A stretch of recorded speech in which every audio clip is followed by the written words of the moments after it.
Hi. Hi, folks. Ray Franz, page 158 of In Search of Christian Freedom. In the last segment, he discussed the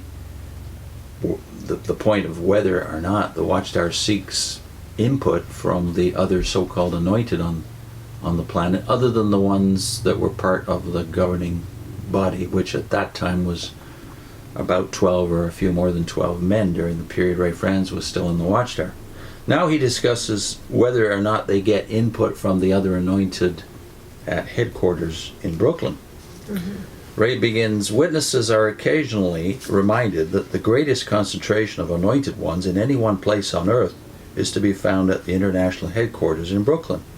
That is a fact, but it is one that is completely meaningless as regards the actual direction of the work of Jehovah's Witnesses throughout the world, or with regard to the food supplied, the Bible explanations and doctrinal information witnesses receive from the international headquarters.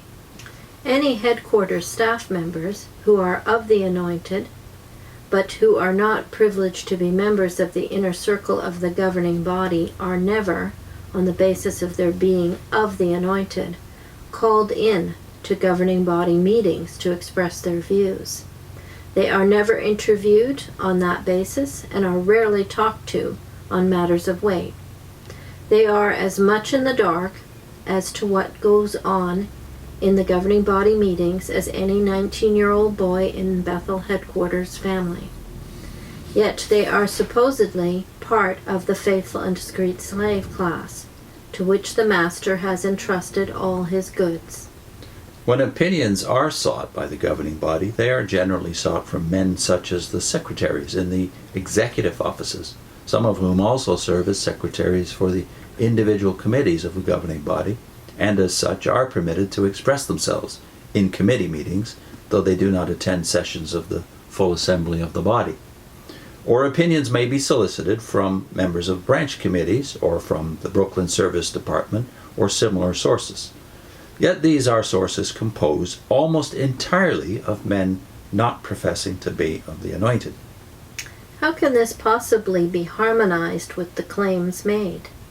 If the governing body does not pretend to be itself the faithful and discreet slave, and if the claim is indeed true that it simply acts on behalf of the collective number of all anointed ones as their representative and spokesman, how can its members have around them at the Brooklyn headquarters the greatest concentration of anointed in any one place on earth, and yet have no provision for consulting these fellow members of the faithful and discreet slave class, receiving input from them? The fact is, they simply do not operate that way. They never have. The exalted role and privilege of the approximately 8,800 anointed, as depicted in the published teaching, is, as stated, both theoretical and fictional, not real, not of substance. In the end, the great respect and deference, the loyalty and submission which the 4 million non-anointed members are called on to give to this faithful and discreet slave class, actually winds up as the portion of a small group of men, the dozen or so men forming the governing body. If one is in any other position, congregation elder, circuit or district overseer, missionary, branch office staff member, branch committee member, or international headquarters staff member, his being of the anointed, a member of the faithful and discreet slave class, will not cause his thoughts to be shown any greater consideration or grant him any greater voice in what is published or done than would be the case with any of his non-anointed peers. If it were possible to bring together all of the 8,800 members of the anointed ones, or even a majority of them, so that the question could be put, what does the faithful and discreet slave believe and teach on such and such a point? There is not the slightest doubt that the response of virtually all would be to quote from the Watchtower publications, to refer to these as the source of an authentic answer. That response would not be truly their own. It would simply be repeating, echoing what they have been told, since they themselves had nothing to do with the development or presentation of that answer in any part of the publication process. Even though representing a great majority of the so-called slave class, they could not speak for themselves as such a class, could do no more than quote what they are given. They would feel afraid to do otherwise.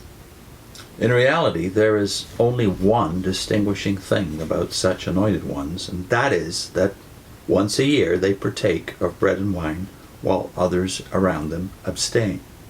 The rest of the year, their being part of the slave class has no genuine significance.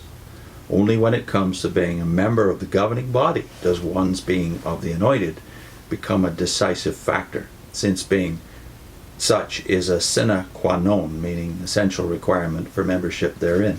If the person is outside that small, powerful administrative group, he will find that his profession of being anointed is simply not a factor as to what he does, what voice he has in matters, what consideration is given to his views, or what assignments he receives from the organization.